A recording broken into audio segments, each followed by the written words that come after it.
This is a podcast about our lived experience, which unfortunately includes infant death and subsequent mental health struggles. Please take good care of yourself and only listen if this content feels safe for you right now. We'll still be here when you're ready.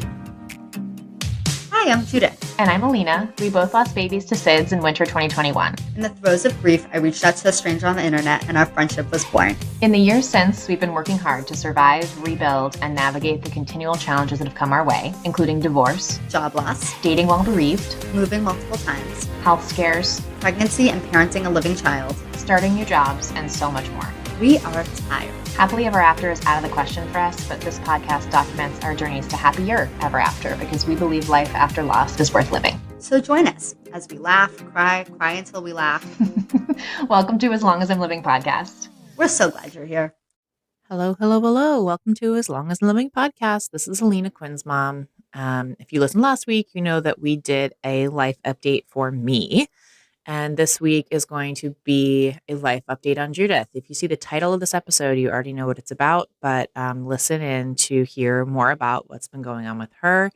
We actually recorded this audio a couple of months ago so that you'd have an update in real time. Stay tuned for next week's episode. We will provide an update on what has happened since we recorded this back in May. And without further ado, Judith's update. Okay. So we are about to record, everybody. We are recording May 1st. On May 1st. We are together. So apologies for if the audio is wonky. We are recording this early in real time, knowing we're not going to release this right now. So listeners, as you're listening to this, this is old news, but as we're recording it, it's fresh. Yes. All right, Judith. Yeah. What's going on with you? Hang on. I'm going to open my seltzer. Okay, I'm ready. Okay, what's going on with me? I don't even know where to start. My husband and I made a choice to separate, or I made the choice that I'd like to separate. Yeah. I'm not quite sure the way to phrase that. But your husband and I are separating. My husband and I just said, I'm not separating with Judith's husband. Judith's husband and I we've never been together. We're not together, but but my husband and I are separating. Yeah. And so I have acquired a new place to live and I'm moving out. I actually started moving out earlier this week and I will continue moving out over the next few weeks. And then, that is not step one, but it is an earlier step in many steps of. Yes. Yeah. There's a lot. Yes. So I think for listeners, this might feel like it came out of nowhere, and it also might feel like maybe it didn't come out of nowhere. Yeah. So talk about you don't have to get into details, and I know you want to be respectful of the whole situation. And by the way, we're not probably going to answer a lot of questions about this. Yeah. Judith will just share what she feels comfortable sharing, but talk to us about, is this sudden? Is it not sudden? How are you feeling as far as okay, the timeline of all of this? Yeah. So I listened to a lot of ex-Mormon content. Okay. Which is, we've taken a left turn. Yeah. And one of the things that I hear a lot about is ex-Mormon content. There's this podcast I listen to called Mormon Stories. Even though I'm not a Mormon, but it's kind of interesting. I don't think anybody who listens to this podcast thinks you're a Mormon. I know, but I'm just making it clear. But one of the things they talk about is this: at what point did you decide to leave Mormonism? And the guy who is the podcast host, he's actually been excommunicated.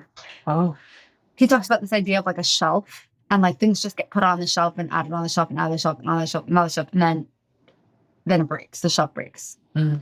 And it's you can't really pinpoint what was. I can tell you what the last few things on the shelf were, but there's 7 million things on the shelf. Yes, the shelf was already shelf was full of. It's complicated. Yeah. So, was this sudden or was this not sudden? It's kind of one of those things that was it's not sudden until it's clear. Yeah. You know, that this is the right choice for me and my family. And I feel in the purposes of this podcast, there's pretty much one question that I imagine everybody is wondering, and myself too. I was just talking to my therapist, my brain goes back to a few questions over and over and over again. Kind of like when Aiden died, when you're what happened? You're trying to figure out what happened. Making something. You're trying to make sense of it. You're trying to wrap your head around it. And the question is, are we separating because Aiden died?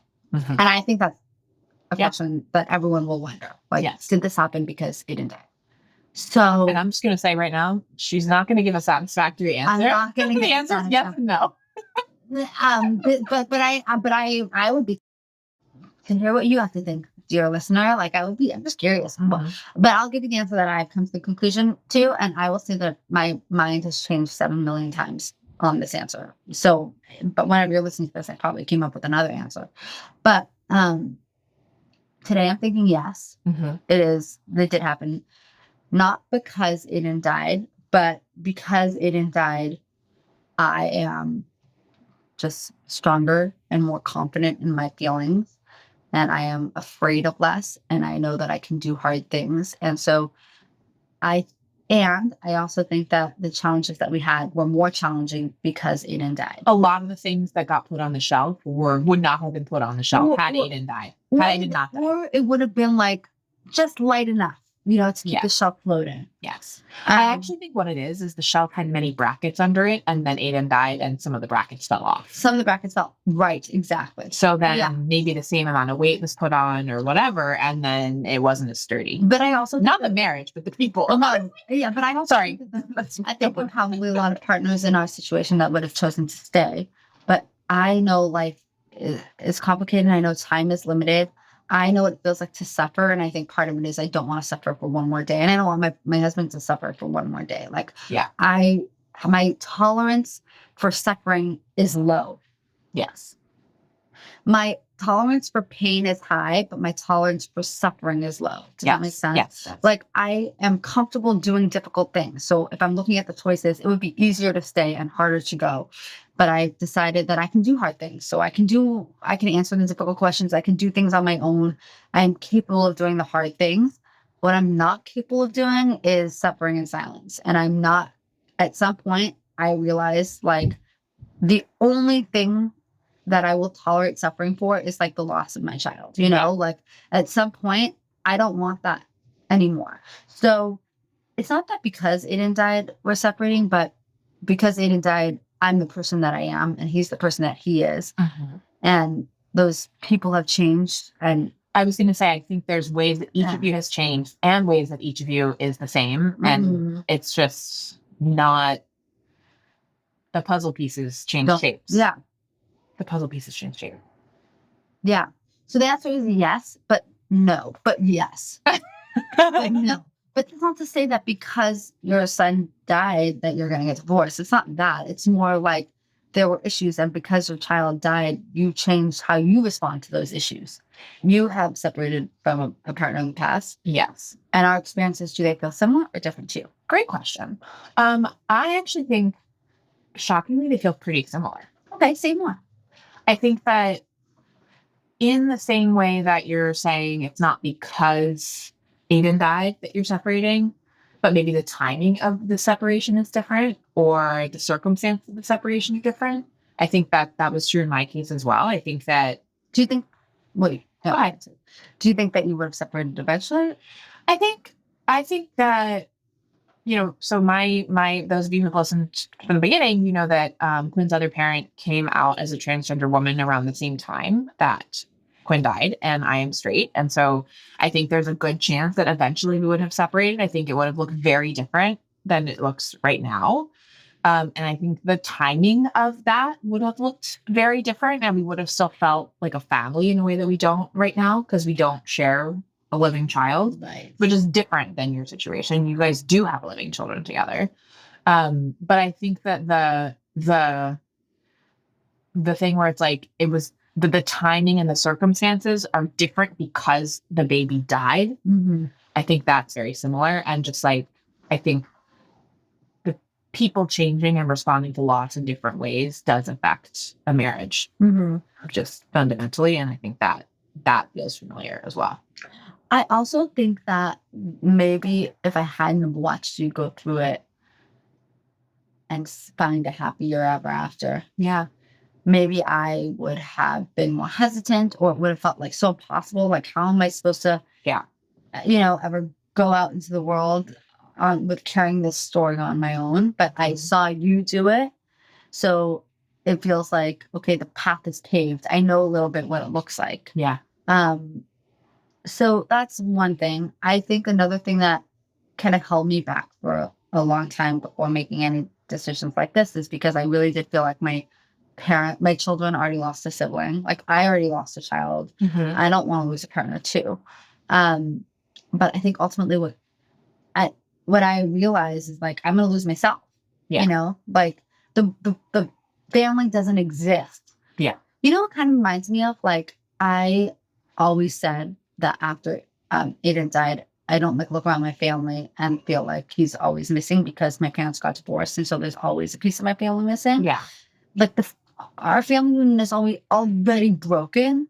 So it doesn't really feel to me like the family is broken. I'm used to unconventional families. This isn't the rupture of the family. To me, it doesn't feel that way. It just feels like the dynamic of the family is changing. We're transitioning to a new phase, but the family will continue to exist. It just will look different. Yeah. And I feel like that's how I feel about my child dying as well. It's like we're still family. It's not conventional. It's not like two parents and 3 alive children. It's like 2 parents that are not married and children, some live, some dead. It's just like the family is fractured. Yeah. Yeah. The family is fractured. Yeah. So it's already fractured. So it doesn't really feel like a breakdown of, I already know how to answer difficult questions for my children. I already know how to kind of, it just complicated to explain. But again, it's less intimidating because I've already been through. Yeah. Well, for what it's worth, I think you're approaching this with a lot of bravery and a lot of conviction. And I know it's been a long road and you've suffered a lot already. And I think the suffering's not over. As has he. As has he. And by the way, I have a lot of love for your husband. And I really, I genuinely like him. Yeah. And I think this is the right decision for you. You're my friend. Yeah. So yeah.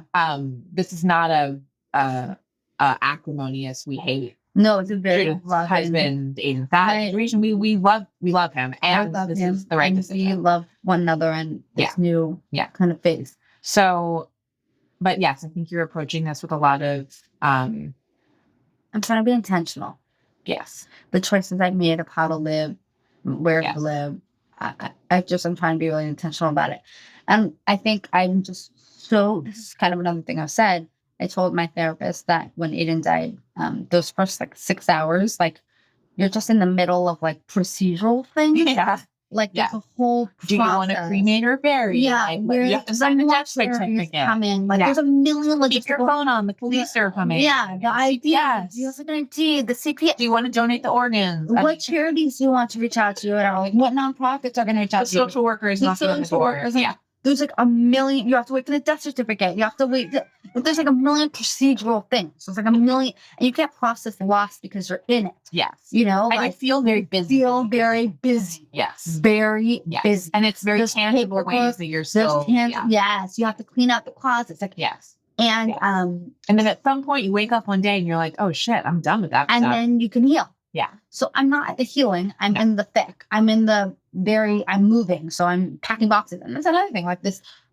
Aiden's loss really prepared me because I'm trying to figure out what to do with pictures, and I'm trying to figure out what to do with my clothes, and what am I supposed to do with sentimental things. And I already know the answers. I don't have to go to therapy to figure out what should I do with our wedding pictures. It's I know what you do with it. Yeah. You hold on until you know that you no longer need it, or you keep it in a box because it's important on certain days, or you get rid of it because it hurts. I already know how to sort through this shit. I'm so jealous because I didn't know any of those things. Because my marriage ended at the same time as my child died, so I didn't have those skills. Yeah.